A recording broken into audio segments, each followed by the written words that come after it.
In this video, I'm going to show you how to change domain name servers in Namecheap step by step, so you can point your domain to a different hosting provider, website builder, or DNS service with confidence. This is one of those setup tasks that seems technical at first, but once you know exactly where to click, it becomes very simple. If this tutorial helps you out, please hit the like button and subscribe for more easy software and website guides just like this. Let's jump right in. First, log into your Namecheap account. You can do this from the Namecheap website using the email and password associated with your domain registration. Once you're signed in, you should land on your account area or dashboard. If you don't see it immediately, look for the main dashboard section where your account overview is displayed. From there, go to the left sidebar and click Domain List. This is where all of your registered domains are stored. If you own more than one domain, this section is especially useful because it lets you manage each domain individually without getting confused. Now find the domain you want to update and click Manage next to it. This will open the settings for that specific domain. Make sure you select the correct domain, especially if you manage multiple websites or client domains, because Nameserver changes affect where the domain points. Once you're inside the domain management page, scroll down until you find the Nameservers section. This is the area where Namecheap lets you control which DNS service is connected to your domain. By default, your domain may be using Namecheap BasicDNS. But if you want to use another provider, you'll need to switch it. Click the drop-down and change Namecheap BasicDNS to CustomDNS.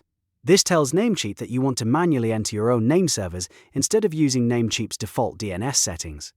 After selecting CustomDNS, additional fields will appear for you to enter your nameserver details. Now enter your nameserver 1 in the first field. This is usually provided by your hosting company, DNS provider, or website platform.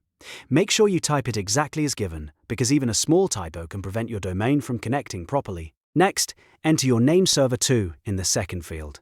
Many providers give you at least 2 nameservers for redundancy and reliability, so it's important to add both values if they were provided to you.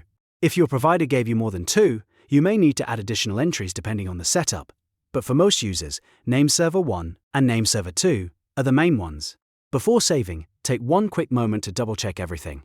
Confirm that the domain is correct, the nameservers are typed accurately, and that CustomDNS is selected.